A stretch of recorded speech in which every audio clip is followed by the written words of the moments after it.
Hi everyone, it's Hit from Bindaas Bollywood Dance Company. Today we have Fiona Braybrooks, a very special, amazingly talented, intelligent, beautiful dancer from New South Wales. And I'm really proud to say she's not just a dance contact, she's one of my very close friends as well, someone who I regularly keep in touch with, and we talk quite a few times a week, or if not, we chat as well. So that's very, if anyone knows me, I'm really bad with communication, or my circle is very small. So Fiona is someone who's very much in my inner circle. So I'm very grateful for that. Hello, Fiona. Hello from Melbourne. Hi from Cootamundra. Right. Yes. Fiona's from Cootamundra. Let me introduce you properly. So I'm going to read this out. So in case I mess anything up, but you can definitely fill in the blanks so our audience gets to know you better. So Fiona teaches full-time in adults education, ESL and literacy and numeracy. She's been dancing for years and years. So her dance background comprises of ballet and jazz, but she actually was the founder of Coota Bollywood All Stars, so which she'll get into and explain more about. So you've probably seen them perform at our Maya event as well, and we repost a lot from Fiona's dance company for inspiration as well. So she's actually choreographed and directed 3 Indian dance stage shows, and she's received tons of awards, tons of nominations, and super proud to be her friend. So this is one of my fan moments as well. She's basically one of those people whose second home is India. So she's gone and visited and basically, like, I think the amount of months you stay in India, you can actually say you've lived there on and off. Yeah. So I think over the last decade, she's made a very deep relationship with India as well. And last but not least, she is the current president of the Soroptimist Foundation Club. I'm not sure exactly what to call it, but you can explain all that. But welcome. Thank you. Gosh, that's quite an introduction. Thanks, Hith. I'm pretty sure I missed a lot of your amazing, contributions to society, and I'm so sorry if I missed anything. I probably have, but this is your time to fill everyone in. So just so everyone, for people who don't know you as well as I do, how did your dance journey begin? Like, was it with ballet or jazz, and how old were you? Yeah, so as every young girl in country New South Wales does, they join netball and ballet and all of those kind of things. So I did ballet and jazz and tap, but I really enjoyed doing ballet a lot more and the contemporary side of things. So I did that until I sort of went off to high school, and I went over to Canberra for boarding school, and just sort of did my own thing over there, and didn't really get back into dancing. But when I went to uni, I actually lived with a lovely girl from Griffith who came from Jalandhar in the Punjab region. Nice. And towards the end of our uni studies, she said, "Oh, so I'm getting married. Come to India and come to the wedding." And I thought, am I ever going to get an opportunity to go to India and go to an Indian wedding in India? So I thought, of course. So having seen a couple of Bollywood movies, I thought, oh yeah, I think I've got this. And so I packed my bag and I made my way to first to Delhi, and then to Amritsar, and then to Jalandhar. So that was quite a culture shock in itself. I don't think I really knew what to expect. I was quite young, just sort of at the end of my uni days, and I'd never really even thought about going to India, and I didn't know a whole lot about India, but I thought, this is a really good opportunity. Let's go. And it was just the most out of this world experience I've ever had, because obviously I didn't know a whole lot about Indian weddings and how long they go for, and how much music and dance and food and just festivities there are. And so my eyes were just completely opened. Wait, did she forget to tell you that it goes on for at least a week? I mean, I got the invitation and things, but I don't think I understood the gravity of the whole thing, and not having grown up, attending Indian weddings or functions or things like that. I just really just sort of went there and just thought, okay, I'm just going to experience this amazing thing and have a great time. And I just was totally blown away, coming from a small country town, and then, going to uni in Canberra, which is like a really big country town. I don't think I was quite ready for it all, but I really, really enjoyed myself. And so when I came back, I thought I just want to do something outside of my studies. And I thought, oh, you know, the Bollywood dancing was really cool in the movies. I wonder if there's classes in Canberra. So I Googled away and found, yeah, there was Bollywood classes in Canberra. So I joined a Bollywood beginner class and had no idea what it was going to be like and what it was about. And yeah, I spent quite a number of years dancing with a school in Canberra, which was, yeah, really my introduction to Bollywood. It was my introduction to Garba and semi-classical and Bhangra, like all these different styles. And, you know, I was fortunate enough to teach there and work with a really big team, which was really awesome. But then I made the choice to come back to Cootamundra because I wasn't super sure what I wanted to do after I finished uni. And so I joined like a teaching program in Rajasthan. And I thought, oh yeah, I'll take some time off finishing uni and figuring out what I want to do. So I packed up and went off to India for 6 months and taught Wow. in a city called Udaipur, which is like the Venice of the East. It's now my Indian home base, and it's one of the most beautiful cities in all of India, according to me. And I don't know, over that 6 months, I just fell in love with the city. I fell in love with the people, and it sounds super corny, but I just felt like I belonged there. Yeah. And then on and off for the next few years, I was a bit of a nomad, and I came back, I worked for 6 months, and then I went back and I taught for 6 months, and I did that on and off for about 4 years. Oh, that's amazing. And it really does become your second home when you do things. Yeah. And I met some really beautiful, extraordinary people. And there's one particular family in Hatipol in Udaipur, and I just have become part of their family. Like, I've met lots of different people, but I feel like you connect with particular people. Yeah. And this family in particular, I've really connected with, and, you know, it's been over 10 years and I'm still, you know, part of their family and part of their happiness, part of their sadness, part of the marriages, part of all sorts of things to do with their family. And I just, that's also been another really special pull to Udaipur. But I've also, you know, brought my Bollywood connection to Udaipur as well, hooking up with some really great choreographers in Udaipur, and that's sort of been part of my, you know, show journey as well with my Bollywood coming back to Australia. So there's been this really great connection with Udaipur, and it influencing a lot of my dancing and a lot of my shows here. And yeah, it's just sort of evolved over the last 10 years, which has been sort of a really amazing journey from not knowing what to expect in India and going to Jalandhar for this big wedding. And now I just make this annual trip to Udaipur because I miss my friends a lot. So of course. And, you know, you develop certain bonds throughout time, and it's really beautiful that you've sustained those bonds over a decade now. It's really beautiful. And you can see like, it's easy for anyone of any background to do Bollywood dance, but you can see those elements in your dancing. And, you know, all the elements, you know, from your ballet background as well and your jazz background. But when you do your semi-classical and folk, I think you really kick butt of all those other, a lot of other dancers, including myself. Sometimes I'm just in awe looking at you because you're so gracious and you pay respect to the culture very well. Like, you make sure the songs that you select and the lyrics, you do your research properly, and you're not offending any cultures or religions, and, you know, you do put your own style into it as well, but then you're very respectful of the cultural boundaries. No, it's really great. When's the next trip to India after quarantine?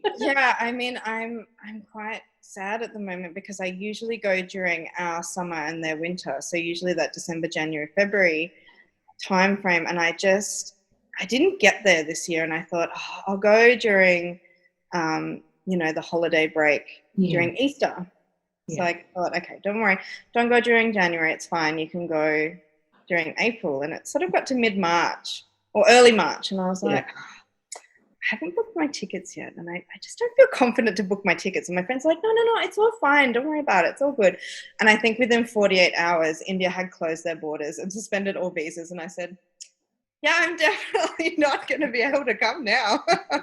And I'm thinking it's probably, one of those just things that happens that it just wasn't meant to be in 2020, going and seeing my friends and spending time there. And it's been a funny time this year, and it just didn't quite happen in January, and then April came along, and it just wasn't meant to be this year, but let's see what happens. But thank goodness for video chats and things, so you can still stay in contact and still have that connection, but it's still not the same as turning up at the front door and enjoying a meal together and just sitting there going, oh, gosh, it's good to be back. It's one of the first things I seem to say. I'm like, I feel like I'm back home now. You said it perfectly. It's that sense of belonging, and that's, people say home is where the heart is. Other people say home is where people understand you, but it's really where you feel like you belong, because that's where you are, just like you are yourself, and you feel completely at ease. I mean, I've visited quite a lot of different areas of northern India, and I don't know what it is about Udaipur. It just is one of those places that I've just always felt completely comfortable and always felt accepted and looked out for. And now that I've made those connections, even with local businesses and things, because for my Bollywood journey, I do a lot of costume design, and my gosh, yes, I'm quite well known to Udaipur for a lot of shopping. For those of you watching, this is actually a dupatta, which you've probably seen in a lot of our photos if you follow our socials. So this is one of the most recent dupattas. So Fiona got us like about maybe, was it 15 or 20 of these for our whole troop from one of your recent trips. And these are also from you, Phoebe. I think you gave them for me to Christmas, I think last year or the year before. So I have so many costumes that Fiona's actually given me, and so many jewelry as well. I wanted to put it on today, but I'm having one of those itchy neck days. So I know I've gotten like the gungrus from you. So this dupatta, there's another set of 10, 12 or 15 yellow dupattas, which are also beautiful, and all the jewelry and little trinkets. Oh my gosh, it's absolutely amazing. And I know usually when Fiona goes, I'll give her like an order. She's literally at the shop and she's sending me photos on WhatsApp. This color or this color? Wait, this shade of yellow or this shade of yellow? And it's so much fun as well. I feel like I'm there with you sometimes, or I wish I was there with you sometimes. But do you have anything nearby that you can show us that you've kind of got, like costumes, since we're on the topic of costumes and jewelry and etc.? So I can never help myself when I go to India. And a friend of mine is a frequent visitor to a lot of the wholesalers as well, because she's a tailor. And so, we're frequent visitors to the wholesale market in Udaipur. So when they see me coming, I think they get a little excited. But also the family I was speaking about, they actually have a block print shop, and some of the women in the house actually also do the tie and dye and things like that. So that's how your dupattas came about, because I had them made and chose the colours and all sorts of things. So it's really handy having those contacts. It is, yeah. But so I mean, this is one of my favourite creations so far.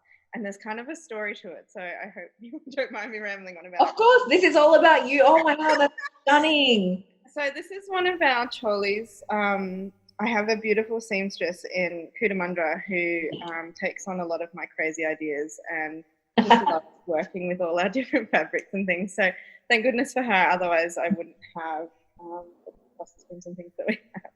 So this one actually was for one of our big sets of a big multicultural festival in Wagga last year called Fusion.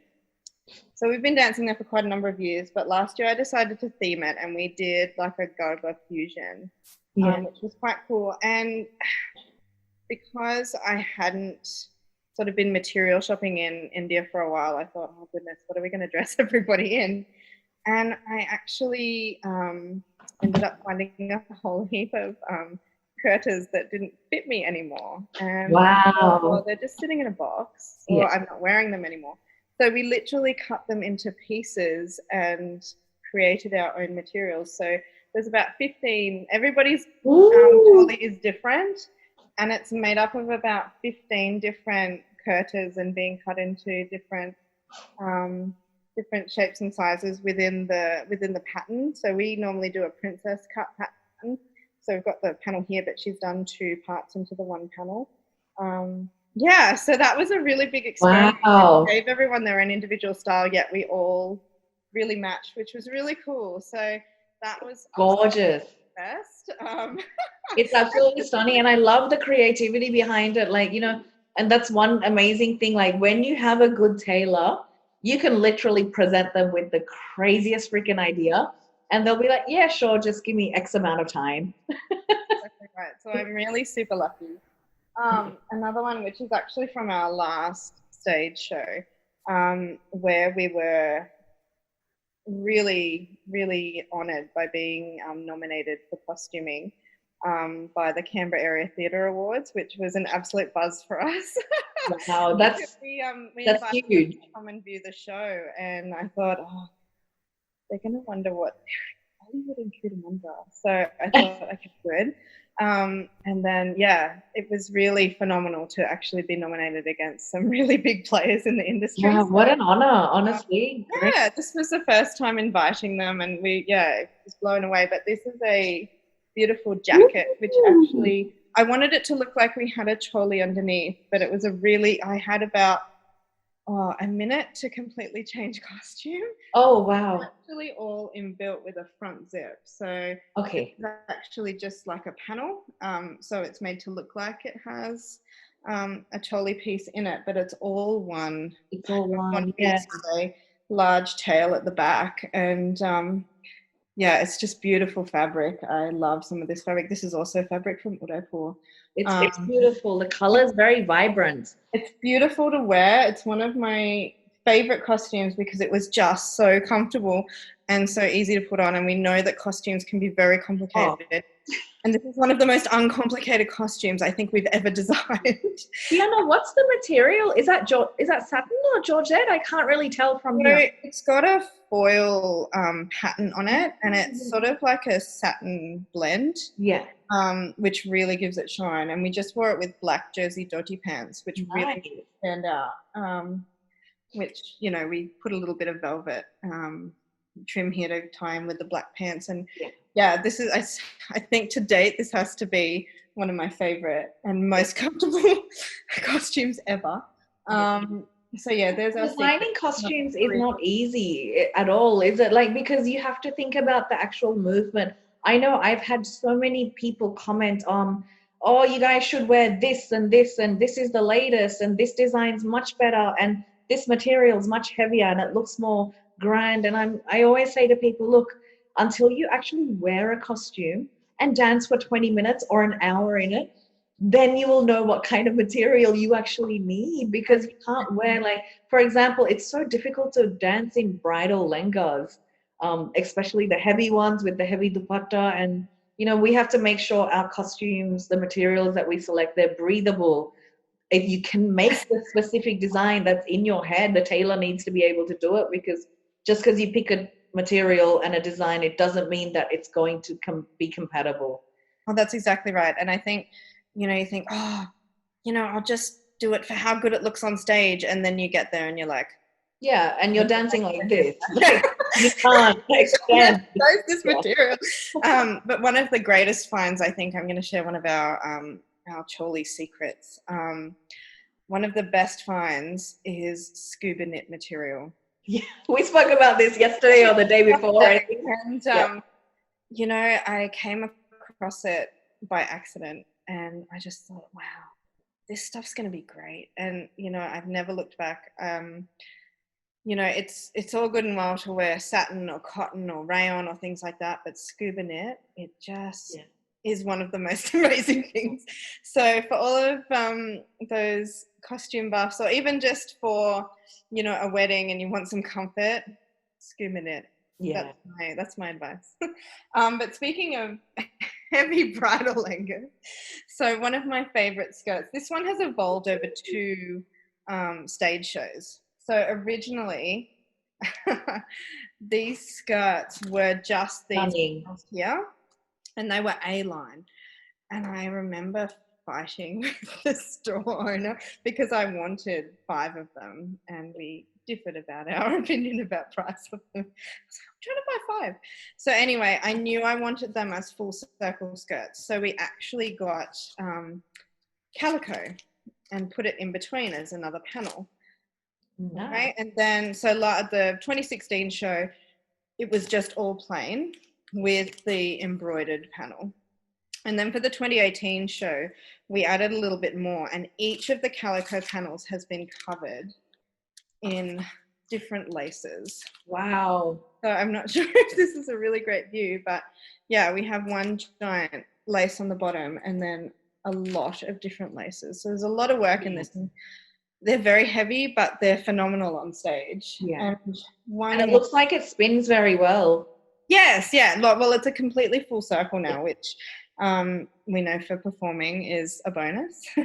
Full circles are great. And we actually added one more section here. There's another story with this skirt. It's evolved over a number of years. With our fusion set last year, we actually did some dandiya as part of our garba, and we didn't have time to put the sticks down, and we didn't want them to roll and do all sorts of things. So I thought, why can't we make a pocket? So we've literally made a pocket and sewn it to the skirts, and the sticks sit about 3/4 of the way in, and we could continue dancing and, going between numbers if we needed the dandiya sticks, if we didn't. So there's another performing tip, pockets. That's a really great tip. Yeah. So I'm giving all my secrets away now. No, I'm like, thank you so much for sharing that, because, as performers, we struggle to go and put the dandiya sticks back, or go and pick them up, or go and get the scarves or the butters and umbrellas and this and that. And sometimes it looks a bit messy to go here and there, unless you can make it, part of the choreography, which we usually do. But there's always sometimes, no matter how great the troupe is, there's always someone walking like this to go and put something back. And it's just easier if you have a pocket. So yeah, we created our dandiya stick pockets for Fusion last year, and it was a really great move. It's actually made of different, quite thicker laces sewn together, and then it's got a border on it. So yeah, there's another performer tip. Pockets in your skirt. Yeah. No, I hope if you guys are like writing this down, or at least hit pause and go and listen to it again, because they're amazing tips. Like, I've been able to learn so much from you, like in terms of material, and when you're dancing and when you are from a South Asian background, you think you have a certain amount of knowledge, but then when speaking to you, I'm like, holy shit, I didn't know shit about materials. I really didn't. I think it's a lot of research, and my seamstress is very, very knowledgeable. Like, I'll find a really great pattern and, I'll screenshot it and send it to her and say, so how about this for this? And she'll just go, no, it won't go anywhere. Yeah. It will not stretch in any direction. Don't even think about it. How about it for skirts? Yeah. That seems a suggestion. How about it for some skirts? Or that would look really good as Trolley's. So yeah, again, back to the scuba knit. Just don't wear anything else anymore. It's great. Scuba knit. Yeah, I'm definitely going to get onto that. I mean, lycra blends are amazing anyway, but if scuba knit's any better than that and more comfy. It's just a little bit thicker than lycra. I sort of feel like with lycra, yeah, don't feel quite as confident. Yeah. And being, like, I have quite broad shoulders, and, I'm a little bigger build. So I'm really conscious of how we dress and what materials we use and how it makes everybody feel and look, because if I wouldn't wear it, I wouldn't make anybody else wear it. If I'm uncomfortable, everybody else is going to be uncomfortable. And, I think that's one thing as a performer, you don't want to go out feeling uncomfortable, because then it will reflect through your performance. And there's nothing worse than thinking, oh, is that side seam going to go? Oh gosh, can I get my arms over my head? And you don't want to be worrying about that. You want to go out there and you just want to show people what you have been working on and the hard work you've put into things. You don't want to be worrying about your costume and how it feels on you. And if something's not, fitting the right way, or something's scratching, or, I know we get told to sort of suck it up and things, but I just, got sick of doing that. So I put a lot of time and research and tried to, find out about different fabrics and fibers. And sometimes it's not always easy to have the opportunity to access all of those things. But I think if you want to invest in your performers and you want to invest in your costumes and the longevity of your costumes, you need to start with good quality fabrics. Exactly. No, I completely agree. You know what, Faye, like you just reminded me, because I spent years and years as a dancer being uncomfortable on stage. Number one, because I couldn't find the correct sports bra up until about maybe 5 or 6 years ago. And that's when I became a better dancer, because I stopped feeling conscious, stopped being restricted. And I'm like, oh, side boob or bouncy bounce or this and that. And also just the main thing, just costumes in general, I was so uncomfortable with. And, different body types, I found that, being someone who's shorter, but then I've got a bigger bust as well. There's a lot of costumes I struggled with for the first 7 years of my dance career, and everyone else danced much more energetically because they were comfortable. And I think it was mainly because of the lack of research that we put into material as well, and just, different ways. Like when you're doing your research on material, you have to look at, how it stretches. Is it, 2-way, 4-way, etc. And just exactly what you said, the longevity of it as well. And I think the last couple of years, like for example, I'm not sure if you remember, we have like a rainbow top. It's got like this that is a lycra combination of lycra, spandex, something else. I can't remember. I should know this, but yeah, I think that's like the only top that I'm 100% comfortable in.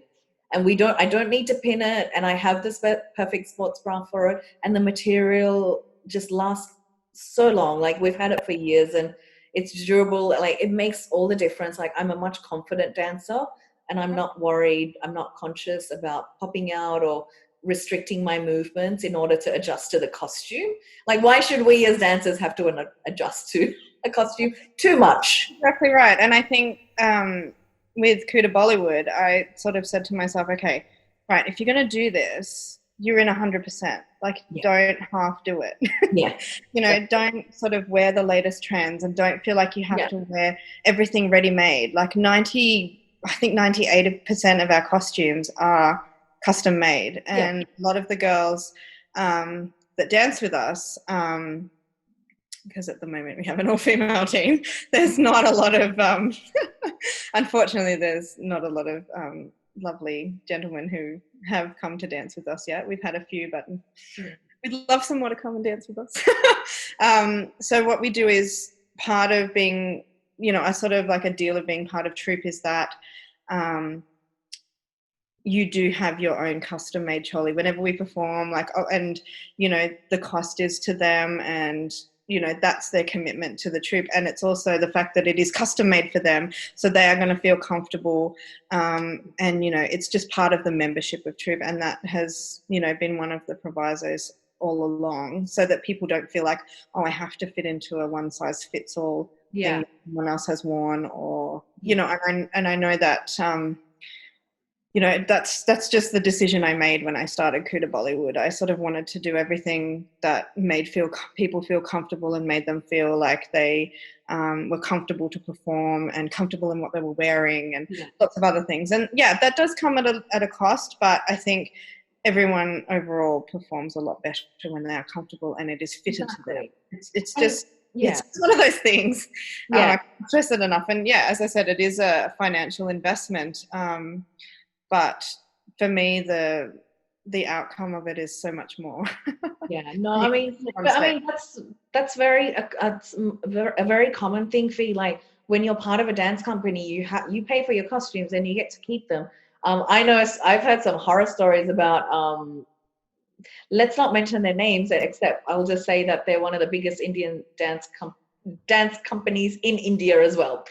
So they there are dance companies who ask their performers and teachers to purchase costumes, but they never get to keep them, which is kind of a bit silly. But I mean, it's usual with any dance company, you purchase costumes, and that way you're comfortable, exactly as you said. You get to keep them, and you hand them in when you leave. You can have a refund, or but it's like you said, sometimes it is a financial commitment as well as a social and passion commitment. But That's right. It's something that it's normal. Yeah. Yeah, definitely. And yeah, as I always say, I just want people to feel comfortable and perform at their Yeah. best and not be worrying about Yeah. costuming. No, exactly. I mean, going on stage, there's so many issues that can affect you in terms of environment, stage lighting, wires, music, and just your mental state in general as a performer. And you don't need to be worried about costumes at all. That's right. That's one that we want to be concentrating on. We just want to concentrate on putting on a good performance and showing what we've worked hard to put together. Yeah, and you guys have done amazing. Like, I mean, we've been friends for so long. We met because of Maya. Fiona comes down for each concert, or pretty much each concert. And I know you've performed at our concert before. You'd already booked your tickets and accommodation to perform at this year's one. We had to cancel. So hopefully, once COVID settles. Yeah. Yeah, and I just was really excited about this particular one because we were collaborating, which is really because we haven't actually performed together publicly, and so that would be really yeah, no, definitely. I mean, collaborations, I think, key for artists. It's definitely a must-do. Yeah, but no, congratulations on the awards as well and the nominations. That's all so brilliant, and I think it's keep shining. That's all I can say. And anyone who needs costume advice, like make sure you follow or just ask Fiona directly. Make sure you follow her anyway. We're going to put all her details below. But I actually wanted to ask you a different kind of question. So you have a very interesting job, or very interesting aspects to your job. The job that's not related to Bollywood dance and running a dance company. Can you tell our audience a little bit more about what you do? So my real day job, I am an ESL teacher, which is English for Second Languages. So I work with a lot of migrant adults who English is their second, third, fourth, or fifth language, which is what I started out exclusively doing. And then I've sort of evolved into also teaching mainstream literacy and numeracy to adults. So I teach across the Riverina. I teach in Cootamundra, I teach in Young, and I also teach at a correctional facility. So that came about as a temporary teaching post, which turned into 5 years later. I'm still teaching there. But I think it's just, every campus that I teach at has different demands and different, obviously lots of different learners. But I feel like it's been a really great opportunity to be able to teach in so many different environments. Because, a lot of the time we go into our job and we may only work in one workspace, which is completely fine. You can learn a lot of things from that. But I feel like I have evolved as a teacher and as a person because I've had so many different opportunities to work in so many different environments, and some are a little more volatile than others, but I think it took it sort of took away a lot of my preconceptions about working in a corrections environment, and I feel that there are a lot of misconceptions surrounding people that are in corrections, and it just really opened another avenue for me and another level of, learning myself, because even though I'm a teacher, I'm constantly learning. As a teacher, you can't say that you are the ultimate knowing. So I feel like it's also a really great opportunity for me to keep learning about different ways of teaching and different environments to teach in, which for me is just a fascinating opportunity. Being, in a small town, you tend to think you would not have as many different opportunities to keep evolving as a teacher. And I just think it's just been an amazing opportunity to evolve beyond teaching just, ESL to doing the literacy and numeracy, and just so many different opportunities have come about. And it's, it sounds corny, but it has evolved me as a teacher and as a being and all that kind of corny stuff. But it's true. It's changed me in lots of different ways, in being confident to walk into a classroom, different classrooms in different days and different environments and different opportunities. And you just never quite know what you're going to get in every classroom that you walk into. But I feel like with my ESL and LLN teaching that the learners have a lot to teach me as well, whether it's Australian students or international students.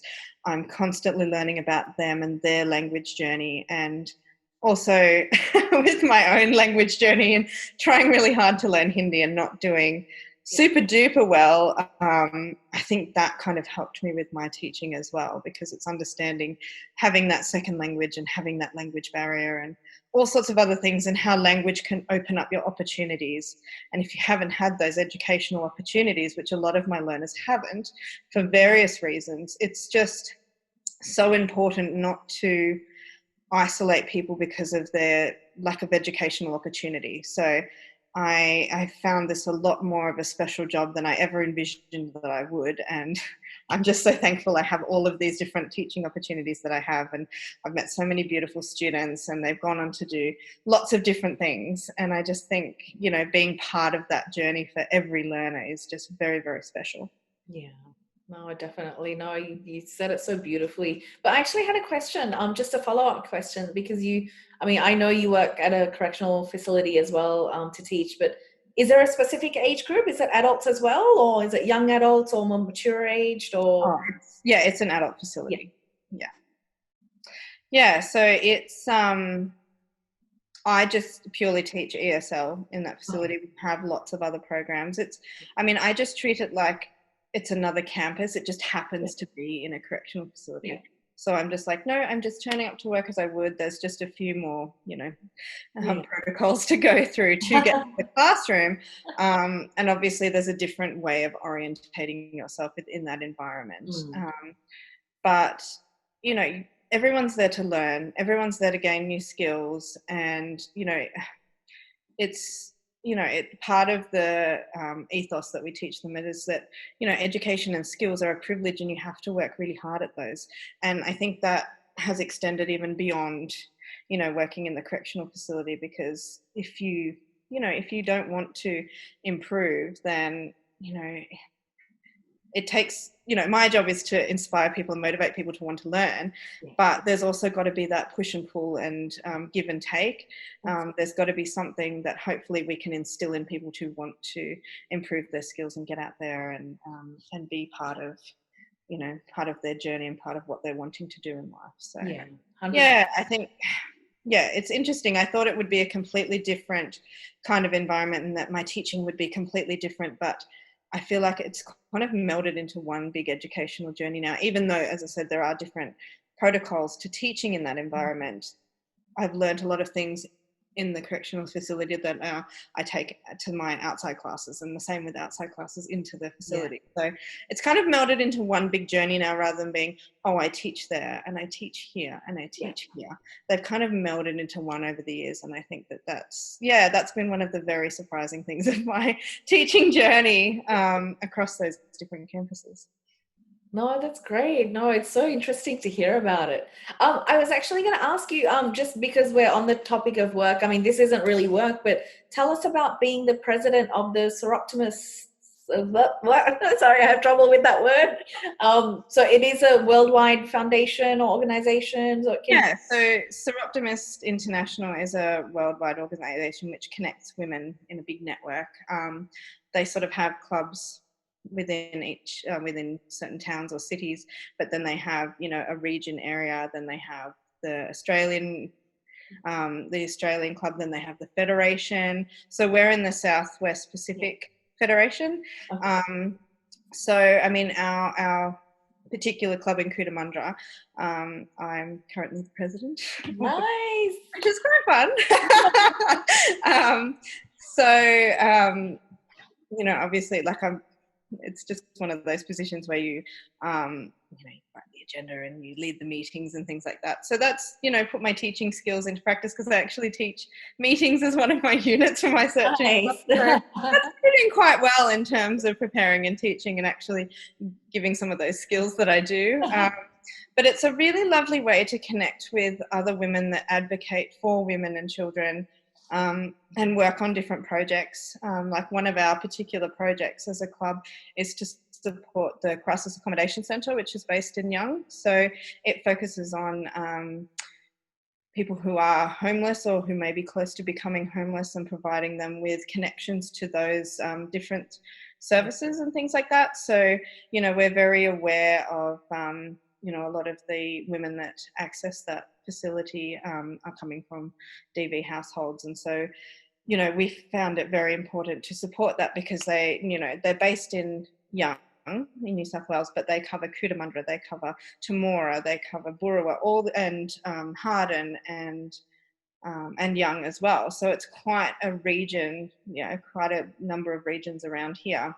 And so we found it really important to get the message out there that this service does exist. So that's one of our major club projects at the moment. We're supporting the centre and fundraising and just raising awareness that it exists. Because in a lot of the smaller communities, they just do not know where to access help. And particularly at the moment, it's quite important to know where you can access help, because a lot of people who have been in the more isolated situations have found that, you know, it's not as easy to access help. But we, you know, we're trying to do that awareness raising, and, you know, someone knows someone who might need to access the service. So if they have that knowledge and they're equipped with that knowledge, they can pass it on, and all sorts of other things. But yeah, there's lots of different projects worldwide. And part of being part of the club, when I came down to Melbourne, what was it, maybe 2 or 3 years ago, I represented the voice of young people at one of the Southwest Pacific conferences, and actually gave a presentation on young people's motivation for volunteering. So that was a really beautiful opportunity to present, you know, a younger person's perspective amongst this amazing international worldwide network. So, you know, it's been a really great way to connect with not only my own community, but beyond my community. And it's just this common goal of working towards advocating for women and children. And I just think it's really special that there is this worldwide network that's all focusing on the one ideal goal. And it's just a really beautiful opportunity. Oh no, it's I'm just so glad things like that exist, and I'm so glad that you're a part of it as well. What an honor, honestly. I have a few questions for you from some of our performers and teachers. So this question's from Chloe Payne. Which Bollywood movies have you seen so far, can be new or old, that you think have or had the best choreography? Oh, goodness. Well, I mean, the really obvious one is any Sanjay Leela Bhansali movie. I think that's a given. Far out. The movies are just out of this world. I think the sets and costume are his specialty anyway, and yes, I think he does so much more. Oh goodness, it just sets my creative juices on fire. It just any movie is amazing. I also think a lot of the the two ABCD movies, I really enjoyed the choreo and the songs and how they put them all together, and all of this. That really brought in the hip hop and fusion kind of scene, but it's still, you know, you still saw those Bollywood and those coming back in, which was really, really cool. And yeah, so I feel like those two particular genre of movies are the ones where they've got the most amazing dancing and sets and all sorts of things. But then there's lots of ones that, you know, I feel like, well, as a choreographer and dancer, I watch a lot of film clips rather than watching the whole movie, because same. The attention span. So I mean, I love Navratri time when all the Garba videos come out. So anything Garba, you know, even going back to those early 2000s movies of Aishwarya Rai with what's the movie? Hum Dil De Chuke Sanam, just, you know, Nimura to Dolabaje, like it just again, classic songs. It's, and you know, I just love any choreography where there's huge sets and huge huge numbers and just lots of performers. But then, you know, you get those sort of really beautiful film clips like Tal Se Tal with with Aishwarya again. Aishwarya, yeah. Yeah, and it's just, you it sort of reels you back in and makes you remember that there is beauty in simplicity. So it's okay to, Exactly, do a bit of the big stuff, and also, And sometimes it's just the music. Like, I know we're both fans of A.R. Rahman. We went to the concert together. You organized the tickets and everything for us. So that was such an amazing experience to see him live. It was great. Okay, we have a question from Shweta Sriram, who you know and love. What are some of the curries that you're working on now? Are there any particular ones? So because I love just listening to music whenever I'm doing something, like if I'm hanging the washing, if I'm driving to work, or just doing anything in particular where I can listen to music, I came across this track by Anushka Shankar called Reunion. And I don't know, I found that this is a particular theme through some of the podcasts that you've produced, that people say, you just hear a particular song and you just have a vision for it. You just feel it. You see it. You visualize it. It just happens. We can't control it. I wish we could, but it hits you sometime. You instantly have a theme in mind, or you instantly have a costume in mind, and the way it moves orientates the way you think about the choreo. So this track by Anushka Shankar called Reunion, that's the latest one that sort of sparked that little thing in me, because I feel like I more recently sort of just lost my choreo mojo, and that kind of set me back on the path. And I had I'm not working on anything super particular except for that Reunion track, because I'm also concocting another show in my mind. So I'm more focusing on songs that are, maybe inciting something in me that relates to the story that I'm thinking of. So it's more about the playlist at the moment. No, look, it's up to you, because I know, like, we've discussed it, but if you want to keep it a surprise, that's not a problem. But you don't want anyone to steal your intellectual property either. Well, I mean, it's up to you. The idea at the moment, ever since I saw the beautiful movie Ajay with Madhuri Dixit, it was just amazing. Sorry, we're losing volume a little bit. If you can talk louder, so sorry. With Madhuri Dixit with Ajay Nachale, I think it was 2004, and they did a small section at the end where they did their recital, and the story was Leila Majnu, and I had never come across this story before, and I just thought, this is like the Romeo and Juliet of Bollywood. And the story has always fascinated me, so I decided, okay, I'm going to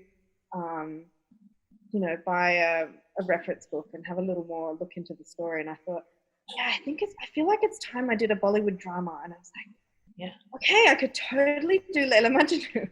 But then I was like, I didn't just want to, replicate the same story. So as you and I had discussed the other week, I just had this brainwave to maybe do like a reboot and do like a Leila Majnu 2.0. Why not? Bollywood's remaking everything these days. Yeah, well, I mean, exactly. So that's the current brainwave at the moment. So just thinking about the progression of the story, I've really been putting together a bit of a playlist that has way too many songs in it at the moment, which always happens. I make this ginormous playlist, and then I think, I really need to start narrowing it down to represent the story. But that's really what's sort of happening at the moment, and I'm kind of writing and rewriting the story and doing more research into the original poetry, and so I'm still in that creative process right now, and I feel like it's becoming bigger than Ben-Hur, but I'd really like to challenge myself and do something that's a bit bigger than Ben-Hur. But sometimes, I'm sure you will. But sometimes the more research you do in terms of like when you're producing a show or putting up an event, sometimes the more research you do, it is easier to narrow it down, because the Leila Majnu poem, and I remember sending you, Jimmy and I had a look around as well, and we sent you some other info, some other work that writer's done, and similar work by similar writers. And then once you you might feel overwhelmed, like reading it all, but then if you think of it as a process of elimination, it's easier to tackle it that way. So if you do a whole bunch of research, it's easier to say, no, we'll shorten this, we'll shorten that, we'll cut that out. So, and I feel like when, the the one that was featured in Arjunachale was a bit of a digression from the same poem, but the central characters were the same, and Yes. all of that kind of stuff. So I think it would be really nice to take the bare bones of the story, but still make it into something that is, a little more relevant for today's audience. Yeah. No, So it'll let's be see what beautiful. happens. It's continually evolving. It's been evolving for about a year, and it kind of took a hiatus for a little while. And I'm getting my Bollywood mojo back in the last month. I've sort of revisited it again No, and it's had great. ideas, doing more reading. Yeah, because as I said, I sort of have been in a little Bollywood slump for a while, not being able to perform, and I feel like I'm not motivated to, be part of different things. But I've sort of picked myself up and gotten back into it. Yeah, no, well done. And it's Yeah. like that for a lot of us. And I think that's mainly why, like, I'm so grateful you guys are making time to do these podcasts, because it's kind of to motivate people as well. And just to let everyone know, yes, we're all kind of feeling it. It's not just you. It's literally, we're all in this together. So, Yeah, which I think, I've been trying to join in with classes and, oh, thank you so much. You've attended so many of our classes. Yeah, it's just like, no, come on, get yourself out of this little slump. Let's do this. And, I think talking to other performers and talking with my troupe and, whenever I think of a crazy idea, well, that I think is a little out of it, I talk to my, I talk to my crew, or I talk to my tech guy, and he just sort of says, oh, I saw this the other day. And then we just start this little dialogue, and it's sort of, grew back up from then. And, it's been nice to get back into the groove of it. And I wondered why I missed it for so long. But, sometimes you've just got to step back for a little while and then, get back into it. Not overdo it as well. I mean, you got to keep the balance. Yeah. Well, the 3 stage shows that I've done have had a 2-year break between them, because I did one in 2014, I did one in 2016, I did one in 2018, and then I think we were sort of on track to doing one this year, and then suddenly, oh no, you can't do a show. And I just went, 2020. That I can't do a 2020 show. has literally been a shit show altogether. So I think I started to go, oh well, I'll just not do it then. So I just feel like, I'm always on track to 2 years in a 2 years at a time, and it just hadn't quite happened this year. But I think it's been a really good thing, because the idea has evolved since its original and so I think that's been a really good opportunity too. Yeah, no, that's good. I mean, like everything has a silver lining. You just got to kind of look hard for it sometime. That's exactly. We're actually out of time, Fee, but we've got one last question. And again, this question's from Chloe Payne. So it's a bit of an interesting one. You can make it dance related if you like, but see how you go. So if you could have 3 people attend a dinner party that you are hosting, deceased or alive, who would it be and why? So I had been thinking about this, and ever since you sort of gave me a heads up, and I thought, because this is a question that I think everyone needs to have a little bit of a think about. It's hard to kind of think of people on the spot, and I feel like my answer is Bollywood based, because I am in that show mode right now. So I feel like I'm wanting to have the opportunity to talk to people that are Bollywood related. So, I mean, it is completely Bollywood related, because I've picked Sanjay Leela Bhansali because of his directorial amazement. Like, I just would love to, collaborate and have ideas and things, and resources. A.R. Rahman, because he's just amazing with music and fascinating. And Saroj Khan for some choreography inspo. Just the way she moves, no matter what age or stage of life she just, I don't know, there's just this movement and this amazing quality about her that I was like, I just would really love to have the opportunity to sit down and chat with you and be able to work with you, because I feel like I could learn so much and be guided by those 3 people in my particular dance journey right now. And that's sort of why I went, oh, this is really hard, but I'm in this headspace right now and I'd love to collaborate with these three. Yeah. So yeah, it was a really good question, but I just wanted to make it relevant to where I'm at right now. Yeah. So, yeah, Sanjay Leela Bhansali, Saroj Khan, and A.R. Rahman. Yeah, that's it. I think all three don't really need an explanation anyway. Yeah, it's just, yeah. And if you're not super duper sure who they are, I would highly recommend doing some investigating. Oh, definitely. Yeah. I think if you're in the Bollywood scene or just in Indian dance in general, and if you don't know who A.R. Rahman is, especially, you've been hiding under a rock. So he's, I mean, I think, yeah, I'm going to blab too much if I start. Do your research, people. Yes, 100%. Right.